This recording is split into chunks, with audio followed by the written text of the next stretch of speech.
United States conducted this operation with a very clear goal in mind. I don't understand what the confusion is. The United States is conducting an operation to eliminate the threat of Iran's short-range ballistic missiles and the threat posed by their Navy, particularly to naval assets. That is what it is focused on doing right now, and it's doing quite successfully. Why now? Well, there's two reasons why now.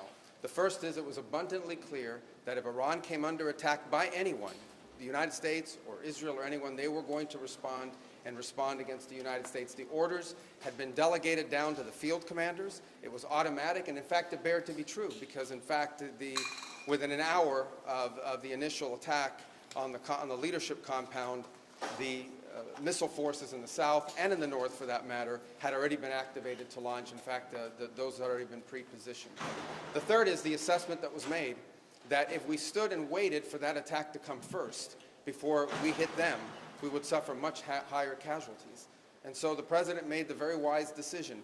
We knew that there was going to be an Israeli action. We knew that that would precipitate an attack against American forces. And we knew that if we didn't preemptively go after them before they launched those attacks, we would suffer higher casualties and perhaps even higher those killed. There would come a point where they have so many conventional missiles, so many drones, and it can inflict so much damage that no one can do anything about their nuclear program.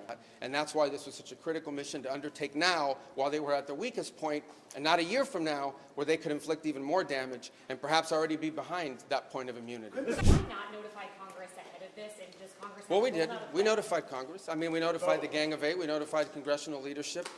There's no law that requires us to do that. The law says we have to notify them 48 hours after beginning hostilities. We've done that. I think the notification went today. But we did notify members of Congress in advance. But we can't notify 535 members of Congress. Well, it'd be very tragic, but I can't speak to the details behind it because I just don't have it. But what is clear is that the United States would not deliberately target a school. They are, on the other hand, deliberately targeting civilians, as you've seen, because you know why? They are a terroristic regime. They sponsor terrorism and they participate in terrorism. And again, a reminder, think about it, okay? This terroristic regime, led by radical clerics, has the ability, potentially, to shut off 20% of global energy. But there is a plan in place. We anticipated this could be an issue, and Secretary Wright and Besson will begin to roll out those steps starting tomorrow to mitigate against the impact that could have. Right now, we're not postured for ground forces, but obviously the president has those options. He's never going to rule out anything. But right now, our focus is on the destruction of their ballistic missile launchers, their ballistic missile stockpiles, and their ballistic missile manufacturing capability, as well as their one-way attract drones and their Navy, because of the threat it poses to global shipping. Again, I'm not going to give away the details of our tactical efforts, but the hardest hits are yet to come from the U.S. military. The next phase will be even more punishing on Iran than it is right now. Someone was screaming, how long will it take? I don't know how long it'll take. We have objectives. We will do this as long as it takes to achieve those objectives, and we will achieve those objectives. The world will be a safer place when we're done with this operation.